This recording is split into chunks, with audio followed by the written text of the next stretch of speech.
Serenbe is a place where the innate connections humans have with nature and all living things is celebrated through work and play. And we're here to tell the stories of those who have been inspired by this biophilic way of life in our community and across the country. This is Serenbe Stories.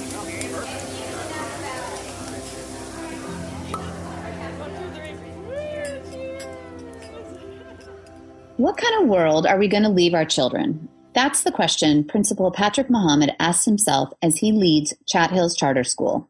With a tri-focus curriculum of arts, agriculture, and environment, he teaches his students the value of life from a ladybug to a human. Education is a pillar of our Biophilic Principles, and Serenbe is proud to support our local charter school since its founding.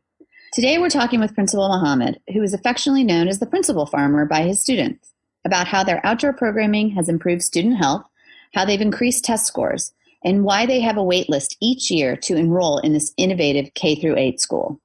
But first, Serenbe Stories is brought to you by the Inn at Serenbe. The Inn is nestled in the rolling countryside of bucolic Serenbe, where guests can walk on the 15 miles of trails through preserved forest land, the wildflower meadow, and the animal village. You can relax by the pool, hot tub, or in rocking chairs on the wraparound porch. Play on the croquet lawn, swings, and in-ground trampolines. Connect with nature and each other, all while staying in luxurious rooms on the inn grounds or within the community of Serenbe. Book your stay today at serenbeinn.com. Well, I want to welcome everybody back to Serenbe Stories. Today we have a very special guest. This is the principal of our Chatt Hills Charter School. He's not only known as the principal, but he's sort of known as the Principal Farmer. So we're going to learn about that today. He's been an educator since 2001. And has been with the school for a number of years, seen a lot of changes. And the school is sort of a jewel here in Chattahoochee Hills and in Fulton County. And so we want to hear all about your Serenbe story, what biophilia means to you, and what the future holds for public education, in Fulton County for us. So welcome. Welcome, Patrick. Thank you, Mr. Steve. And thank you, Monica. It's an honor to be on and have an opportunity to share what's going on with Chattahoochee Hills Charter School. Yeah. Well, I always start off the podcast asking, how did you come into our world? And I think that that's a bigger question because it's not just Serenbe and it's not just South Fulton, but sort of how did you come into, education and the charter school? Kind of how did we all first meet? Okay. Well, I'm that kid from East St. Louis, born and raised in an environment that was extremely difficult, but raised by two parents and sisters that allowed me not to know any of the atrocities that were happening around us. And so East St. Louis, our theme is a city of champions. And so as a youngster, we were taught that you have to meet and overcome all obstacles in your path. And so as a young kid, I used to tell my mom, one day, Mom, I'm going to have a house so big, I'm going to have a dolphin in the backyard.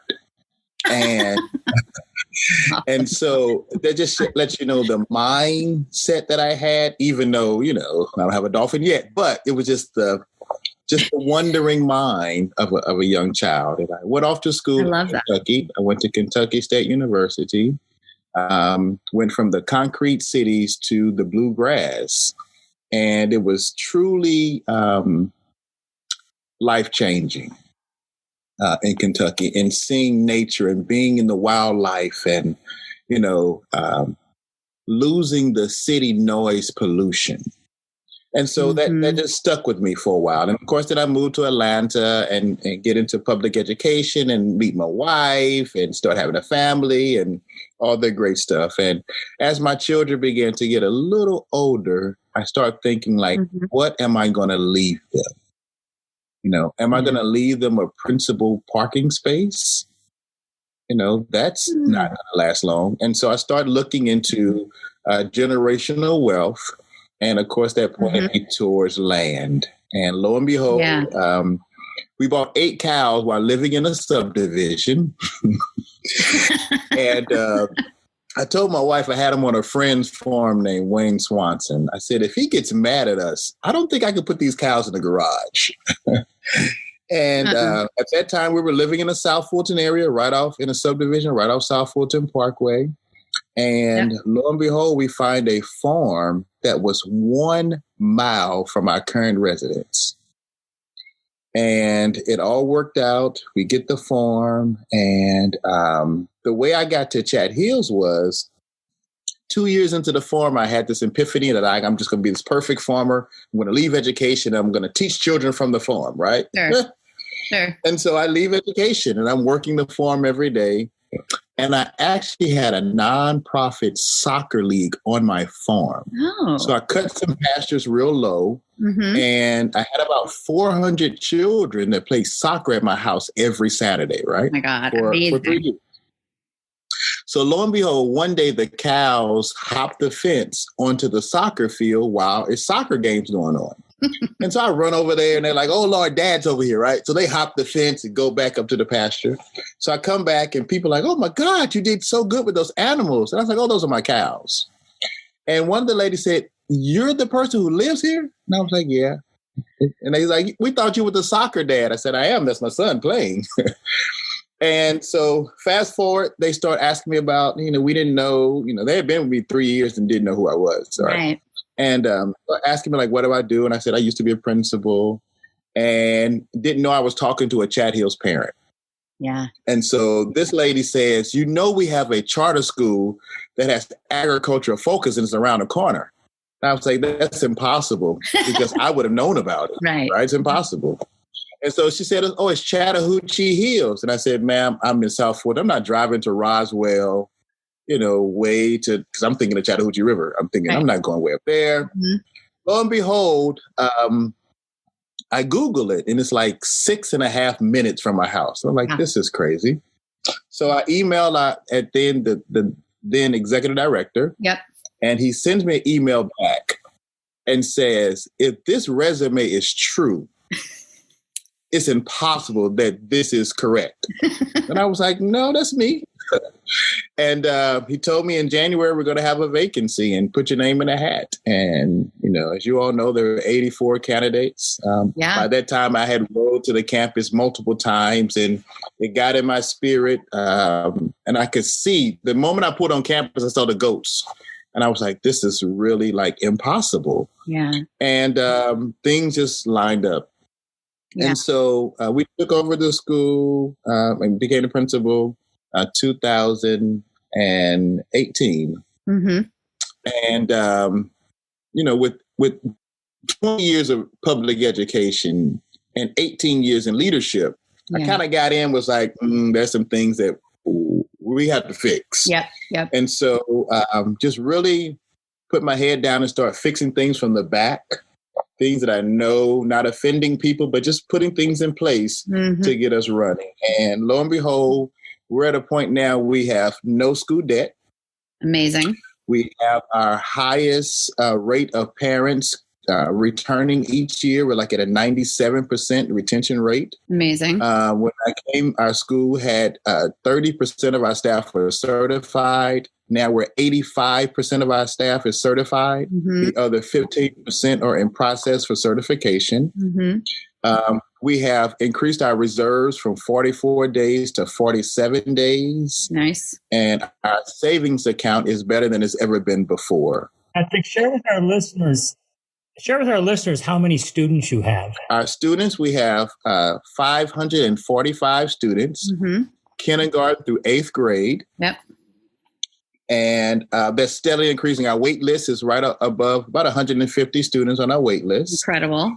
And our parents, we have a 98 retention rate with our parents. Mm-hmm.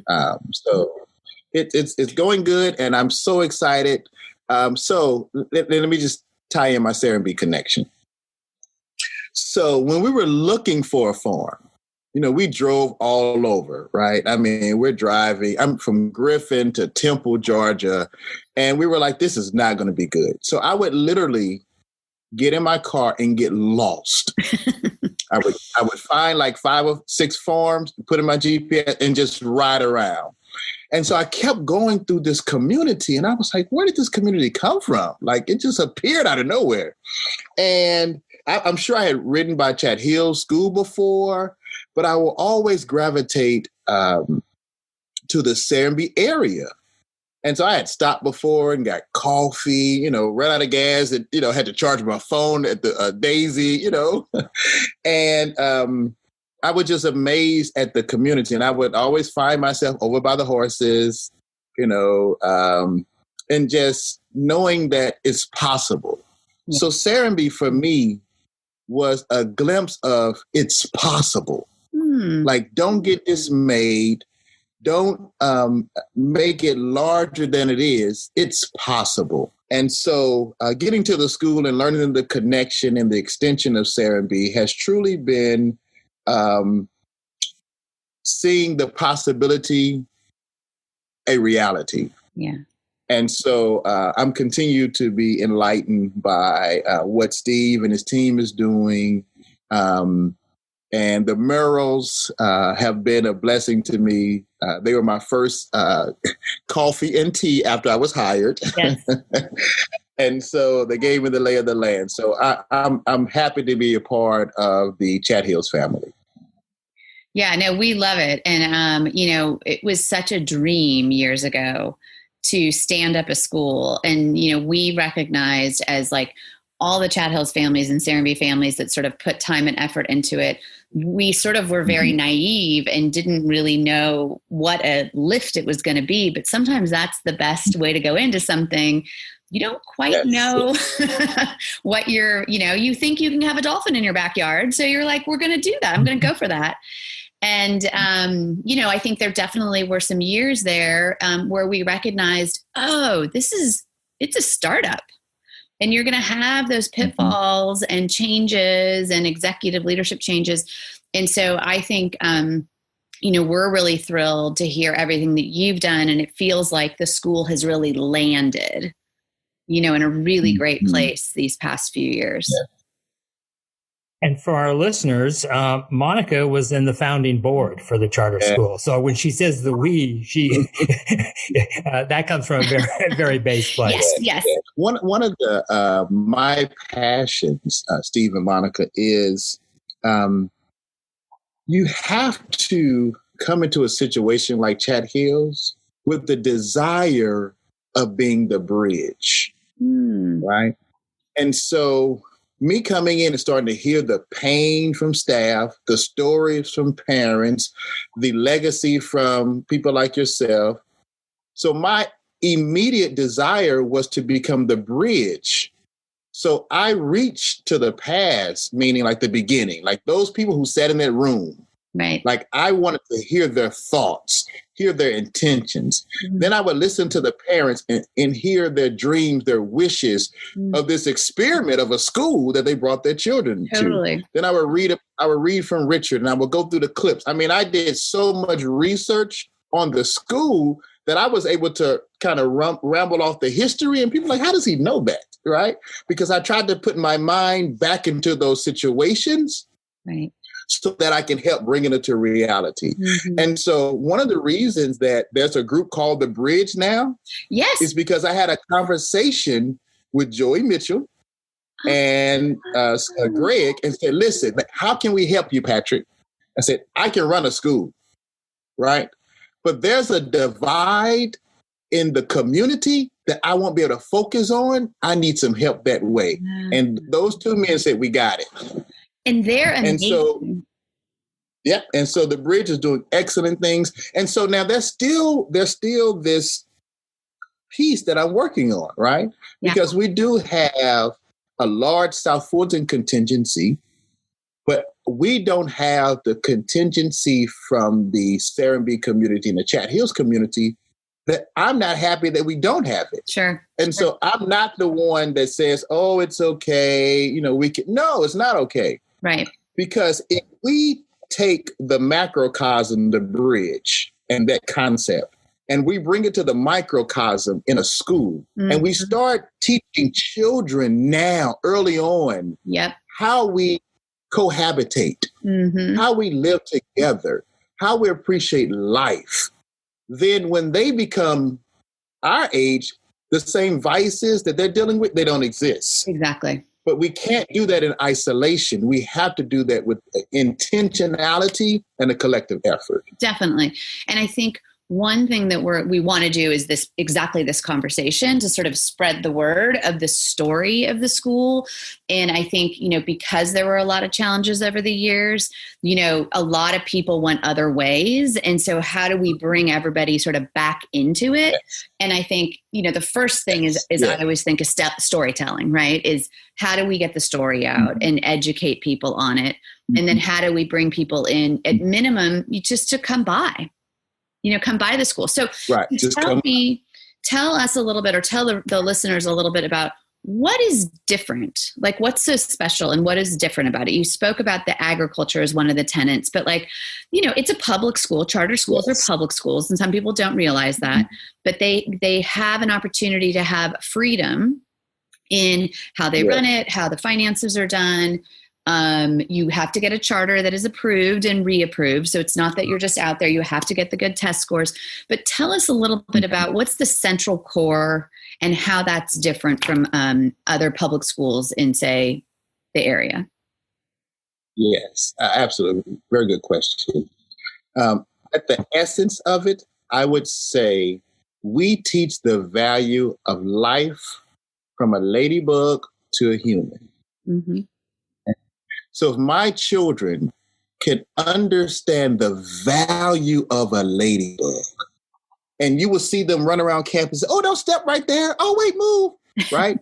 And we're teaching them that little microcosm of an insect is so valuable to this earth that we live on. Mm-hmm. And so as you increase in size the different life forms on the planet, then all of us are connected in some kind of way. So I don't know if I ever told Steve this, but Steve, years ago, I worked way in Stone Mountain at a school. And we had a project called the Rainbow Trout Project. And this is how this lines up. Do you know in 2006, I had 1,200 students that were raising rainbow trout, right? The hatchlings. And do you know we would come and release them in the Chattahoochee River? No, I have not heard that. Never knowing that we would have a connection, now that I'm part of. But that's where the thinking was then. Value life, value life. So we think about biophilia, value life, value life. And so at our school, our students get the core curriculum, the math, science, ELA, and social studies, right? We follow some of the Fulton County curriculums.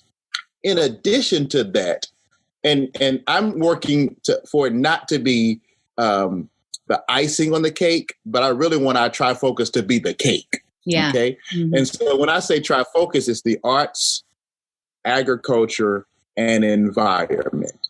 And right now that's kind of topping, but I'm working to try and, I want our school, everything should be taught through the arts, ag, and environment.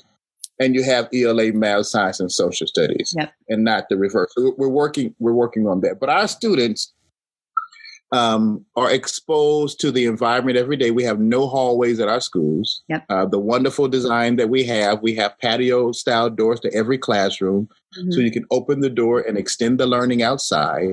We have outdoor classrooms. My push is for my teachers, of course, when we're on campus, to teach at least 3 lessons totally outside. Rain, snow, I won't say hail or earthquakes, but rain and snow is fine.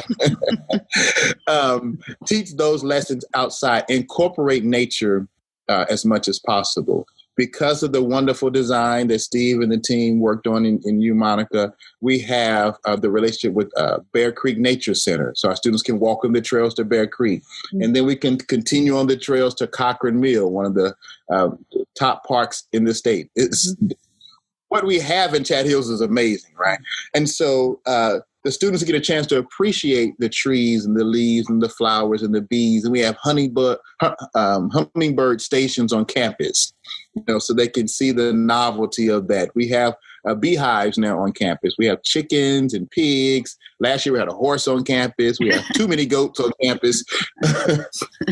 And so the goal is to re-educate adults through educating the children. And so my students are the ones that come home and say, oh, we can't use that plastic straw. Uh-huh. Right? Because that straw is going to impact the oceans. Oh, no, mom. I can bring my recyclable container like Steve has, and I can fill up my water. I can rinse this out and use the same container. Okay. No. Don't throw that lettuce in the trash can. We can use this lettuce for our compost. Yeah. And so because when you teach a child now, you teach the future. So as we're training the children and teaching the children, now when they go home, it extends to mom and dad and grandma and grandpa. And so at our school, my students believe that one man, one woman, one child, one girl, one boy can change the world. Yeah. And so that's our focus. No, I love it. Your passion is incredible. Well, and I know what Steve was going to say. You're going to say, Steve? Well, I was just, how incredible. And the big thing, Patrick, that you bring is that sense of hope.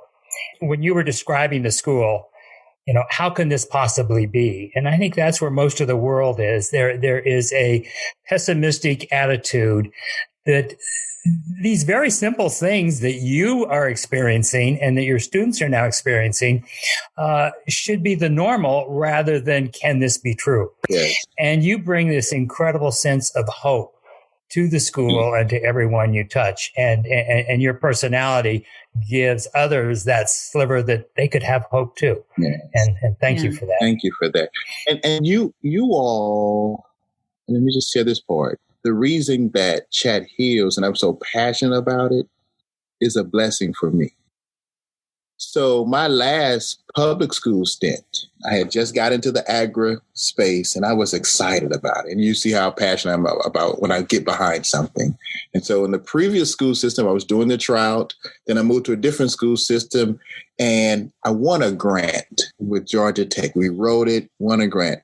It's about a $250,000 grant. Mm-hmm. My previous school was in the city of Atlanta, and we could see the skyline. And I had a theme from Bankhead to beyond, right? I'm taking children from 30318 that lights out, begging for food, just the bottom of the bottom. And it amazed me that in a great city, I had so much poverty in my school. Yeah. And so we wrote this grant with Georgia Tech to do aquaponics. Okay. It was a $250,000 grant. And we had to hoop houses. We had to dig up the earth a little bit and, begin to plant and do the project. And the leadership told me no. And I was like, no, listen. These children, they haven't had a hot meal. They knock my door down on Monday mornings to get into the school to get lunch. I'm going to show them how to grow food on their patio, on their deck, in a window. I don't care what they have. I'm going to show them how to become sustainable. They were like, no. And I was like, I have the grant already. They were like, no. So I went from a place of this form of public education is not going to work. Mm-mm. And so when I told my wife, I'm just going to go to the farm, and I came up with this concept called bring a farm to school. And I would load up my animals. I was taking them way to private schools, and the private schools would receive me. Like, come on, Patrick. I would load up cows and goats and chickens, and I'm driving my trailer all around Atlanta, right? And I said, well, this is the only way I can do this. So the concept of Chatt Hills, when y'all designed that, I had to be in that room. Yeah. Because my life has walked into the reality of it. And so it allows me, to come. I came to school the first couple of weeks with a suit on, and one of the parents said, no, listen now. You've landed. Yeah. Please wear your boots. Wear your boots. Yeah. And get out there and get dirty with the children. Yeah. And so, again, I just have to say thank you because the stars have lined up, and I really feel that we're in a great place. And what we are doing for children is amazing. Patrick, you touched on something that I say often is in education, the minimum we should do is teach kids how to grow and prepare their own food. That should be a basic to education. And so absolutely, you're touching that. Absolutely. Thank you. So it is like the inevitable question, which I'm going to ask, which you're going to, is in order for you to keep the charter, right, you have to get certain test scores, right? And for years, South Fulton had terrible test scores. And that's why Fulton County gave a chance to a charter school to come in and try and show a different way to teach, right? And so tell us a little bit where you are right now. Tell us about your goals and how you're feeling about that, because I think that's important in why you have a waiting list. One of the reasons. Right. That's again, another good question. The historical part of my career has been taking schools that were on failing lists and turning them around. And the thing that we do, and I've seen that we have done to make that happen, is consistency. And so when you're inconsistent with the model you're using, with the teachers on staff, with all of those pieces that keep moving, you can't make a straight line. Right. Because it keeps moving. And so that's one thing that we brought to Chatt Hills now is consistency. We might have had 3 to 5 teachers transition in the last 2.5 years. Okay. So now we're building that consistency. Then it's confidence. Okay. And what I mean by confidence is if you tell me, if Steve says, "Hey, Patrick, I'm going to give you a blueprint. Can you go build this extension to Serenbe?" He can give me the blueprint and he can tell me the location that the extension and the new houses are going. But if I don't have that confidence and that experience, with the greatest blueprint, it's not going to be a reality. And so with my teachers, I had to get them to a point to where they feel comfortable with implementing curriculum. Yes. Okay. Because the needle of test scores is going to keep moving. Yep. It just keeps moving. And so now we're at consistency and we're at confidence. Now, there are programs that you can put in place with children. So I've extended the learning with some digital programs. So my students are required to be on, and I can tell you, it's called iReady. The iReady program is a individualized plan for every child at my school. So they get their general instruction from their teacher. They're working on it. But when they log into iReady every night, it says, "Patrick needs improvement with double-digit multiplication." It's going to give me that until I increase. It's like lifting weights. So it's going to keep giving me the problems, easy, harder, difficult. Move to the next one, easy. And so my parents, they know we're on a regimen. School, iReady. School, iReady. And so what that does is that helps me. So here's the test scores. Here's where a child is. And general instruction is going to get them here. iReady is going to give me that next little piece to get them on the level playing field. And so over the last 2 years, our test scores have increased about 30 to 35% in the positive. Amazing. Now we know with this virtual, we're going to take a dip with the virtual.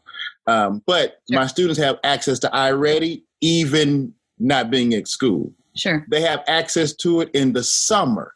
So I don't go for the summer slide. My students have a regimen in the summer. And the one piece that we in this digital world that we lose is children have to read 1 million words a year.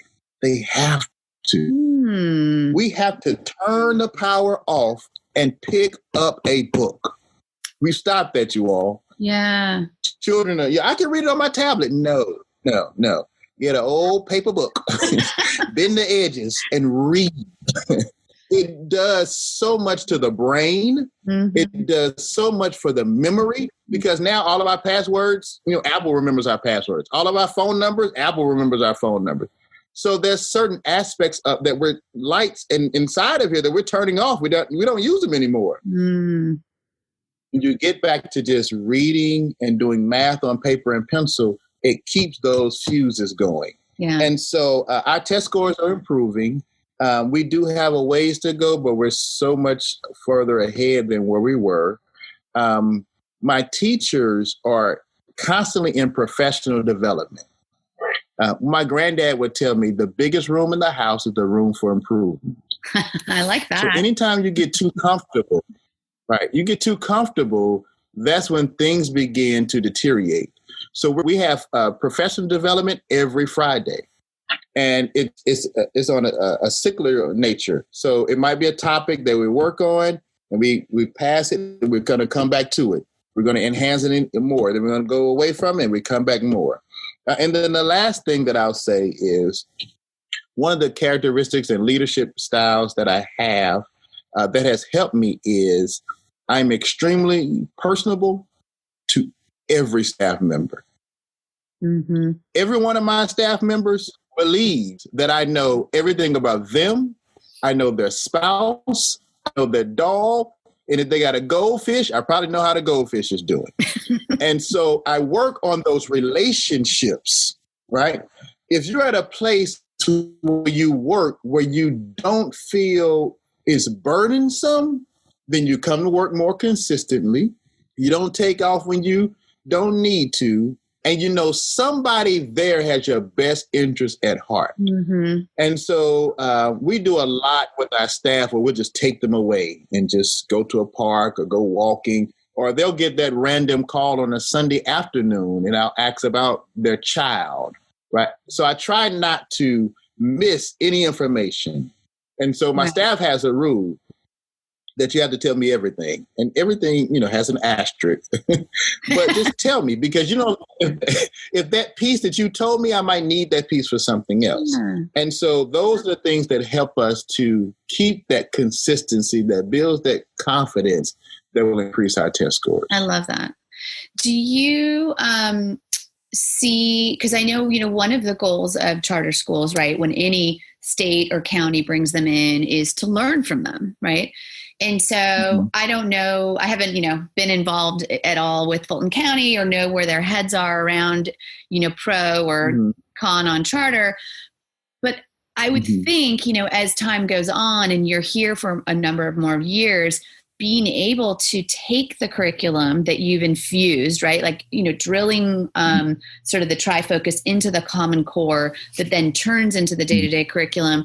I mean, do you think that you'll be able to sort of then go out and help the other, schools implement something similar? Because that's really the goal, right? Is to find the best practices and then implement them in other places so more kids can have the benefit. So we are at the point to where Chatt Hills Charter School cannot be a secret anymore. Okay. We're almost at that point to where it's time to tell our story. Okay. And it's time for the baby to begin to walk. It's been swaddled in clothing and been protected. And now it's time for the baby to go ahead and begin to walk. And in that, I don't see us staying as a charter too much longer. My wish and my wonder is I see Chatt Hills becoming a private school. Now, my goal is a private school that's free, because then we can, if the baby still has training wheels, it's only going to go so fast on that bike. And so being attached to a school system still puts some restraints on us. Okay. So I might want to ride the bike with no hands. I might want to go faster, but with those restraints, there's only certain things that you can do. So my desire is at some point for us to become an independent private school that's totally free to parents. Tell me my budget. How much do I need for my operations? How much do I need for salaries? Give me that number. I'll do an annual campaign. I'll raise that. It'll be a private school, but you're totally free. That's amazing. And then we could push the envelope, right? We could say, we're going K to 12. No, we're going 4 years old to 12. Or you know what? We're going to go 3 years old to 12th grade. Okay. We want to say, we want to have our students tour forums in Africa, tour forums in Greece, tour forums in California, and come back and do projects across the water, right? We want our students to be able to find a problem in the world, if it's from composting, if it's from food being imported. How can we grow those items on our campus? How can we have clean meat? And how can we develop another farm, in Chattahoochee Hills? How we can connect to having students learn how to be organic farmers by 3rd grade. They're a beekeeper by 4th grade. They can do their own soil tests by 6th grade. We can stretch and really begin to develop these great minds for the world when we let go of these training wheels. And so that's some of the 3 to 5 year goal that I see, because then biophilia, we would be the hub. And, because I know it pains me when Steve comes every year. He brings this great group, and I have the perception of it and the ambiance of it. But I know what Steve is saying. He's saying, come on, Pat, I need you to get it going. I don't want to walk them around the campus. I want them to go into a room and see the aquaponics happening in the classroom. I want them to go into the cafeteria and see the children picking the lettuce and making their salad, right? That's what Steve wants to see. He already knows what the campus is like. But you're doing great things, and part of it is to engage them to help you get those things. Mm-hmm. Mm-hmm. Yes, sir. And that's what we bring that team together. And along that line, I'm sure you've connected with Rodale now. They'll be opening their center here this fall, and so here all these resources are coming to your back door, and you are a resource for them as well. So we all work as this unified group, which is true biophilic. Yeah, absolutely, absolutely. So. I'm excited about the Rodale, and it's amazing. And so just keeping us lined up, so those little internships, you don't have to be 17 to have an internship. You could be in the 6th grade and have an internship, right? So those things we are excited about. And Patrick, as you know, the school was founded on some of the principles of Richard Louv with Children in Nature Network. And one of the early things we noticed in the first student body was the change in absenteeism due to health problems. Yes. Has that continued? How are you seeing that compared to most schools? Yes. Your absenteeism due to health. Our students that have to miss school and have to go to the doctor, you'll see them after school in the line, right? Because they want to be at school so bad. They're like, Mom, just drive me through the line, right? So we don't have a high absentee rate. We're still above 90% with our attendance. And likewise with staff. We have staff that, they might apply for a school and then they come to interview. And when they interview, we say, now listen, if it's raining, you're still here. If it's cold, you're still here. Those high heels, you can't wear. That shirt and tie, you don't need it, right? So we get real like this is a boots on the ground school. And you'll have some staff members or potential candidates that say, I wasn't ready for this. But you can see the health shift of those that stay. Because when you pass by somebody with a plastic bottle and then you pass by somebody, you've seen that bottle 30 times, you begin to say, I have to do something different. When you see the staff going to McDonald's and coming back, but then you see the staff members that have prepared their own meal, you begin to see there's a shift, right? And so we have challenges. We have weigh-ins, and I don't do it. I let the nurse do it. But, we're like, hey, we're doing a weigh-in, because I need you to be healthy. You can't be on a hiking trail with 30 children and you can't make it up the hill, So we're educating the whole body and the whole staff and not just the children. And so, yes, Steve, we've seen that shift with the health of our families. And I'll be honest with you, we were able to, during the pandemic, we were able to shift quick. And our school, knock on wood, has not been impacted like some other campuses have. Mm-hmm.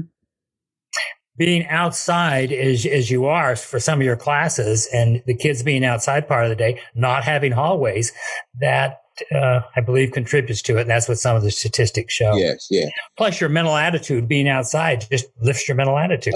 Yes, absolutely, absolutely. And as that shifts to where the children are growing at a larger level, right on campus. Mm-hmm. Like I know we can feed. Like right now, one of my areas that I'm working on is I don't like our lunch program. It's third party.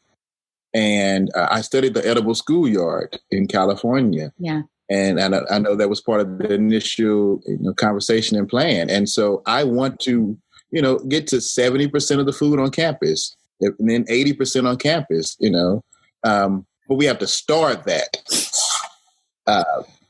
So that's one of the projects that we're working on as we shift back to campus. Mm-hmm. So are you guys hybrid right now or 100% virtual?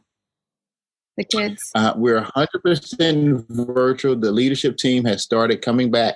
Teachers come back in November, and then students begin to shift back to campus. Okay.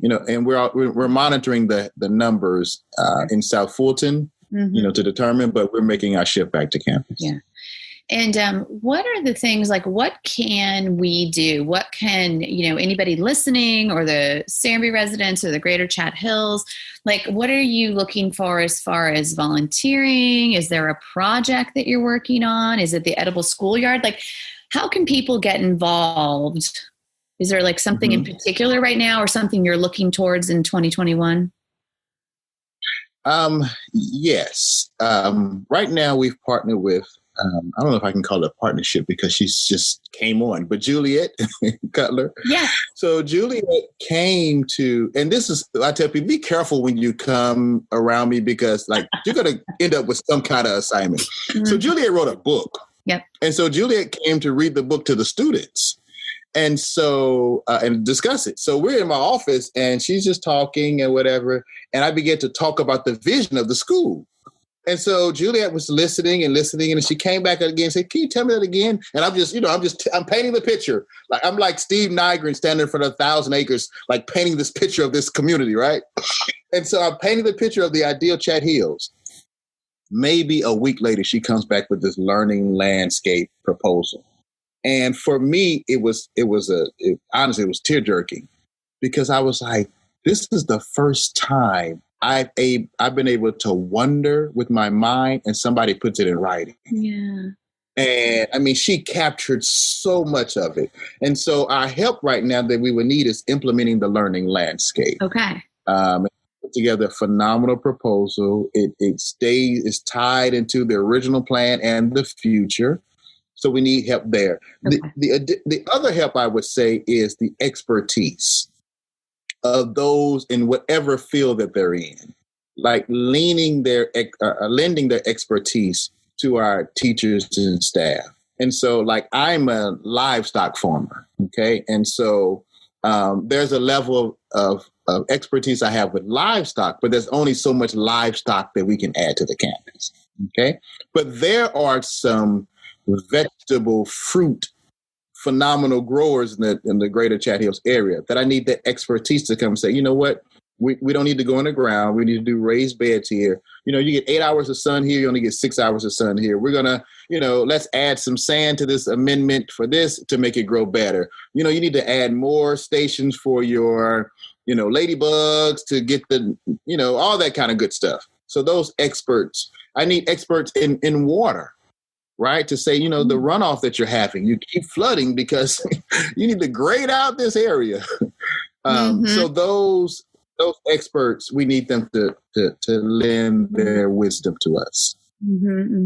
Well, and I know that Steve had started the Biophilic Institute, and that leadership summit has come and visited you for the past few years when they were on site in the spring. And obviously this year we couldn't do it. But we had planned to do exactly that, bring experts in biophilia to come help, whether that was to do mitigation with the water system or, regenerative agriculture. And so we will be coming back with that next year. We're hoping for a fall summit, but that is definitely something that I know all the biophilic leaders are so excited to participate and, come and help lend a hand and really figure out what that project's going to be each year at the school. That's good. In fact, for next year, Patrick, I want us to talk beforehand and sketch out some needs the school has where this group could help. And we'll sort of give them those ideas during the tour as to where you help. So rather than you being worried about what you don't have, then you can share what you need and how their expertise could help you get there. Yes, sir. Yes, sir. That's that bridge you're talking about. Yes, sir. Absolutely. Absolutely. And then, Monica, the last thing I would say in that is I'm working to change the perception of the school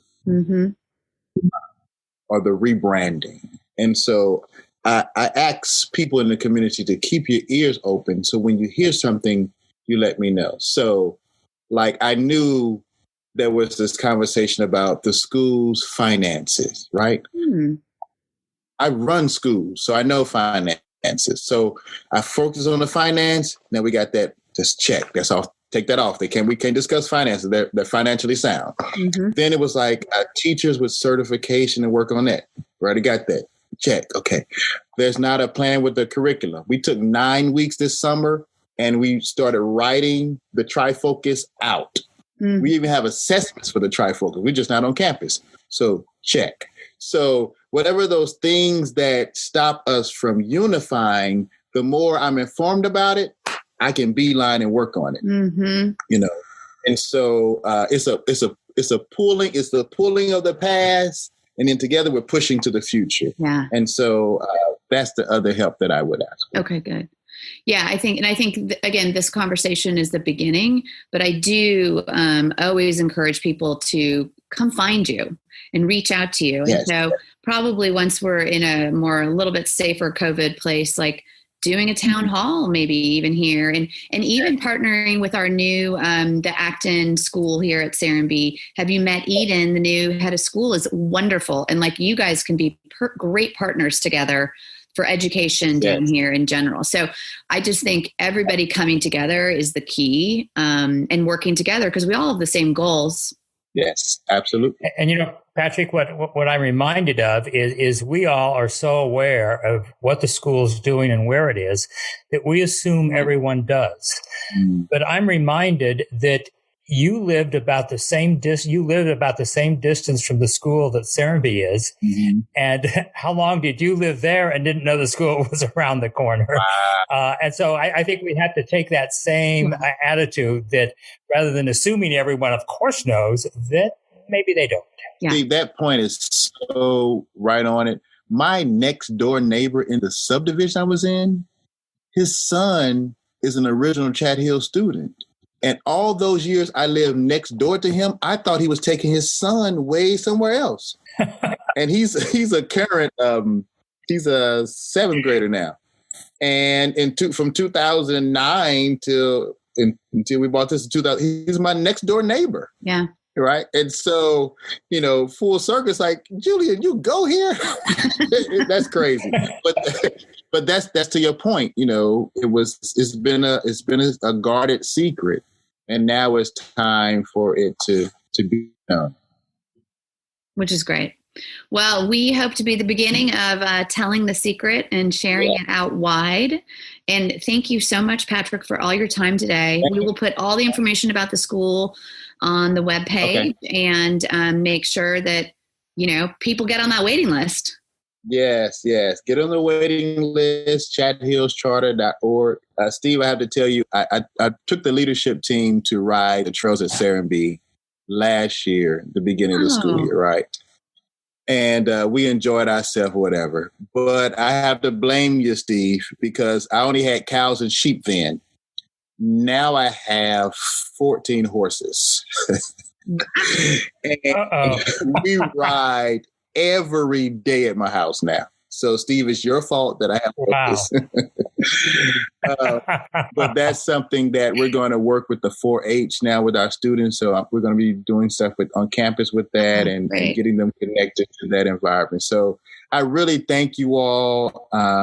It's an honor to get a chance to work with you all. And I know our future is brighter than our past because of our connection. It keeps being brighter. Thank you, Patrick. Thank you, Patrick. Thank you all. Bye-bye.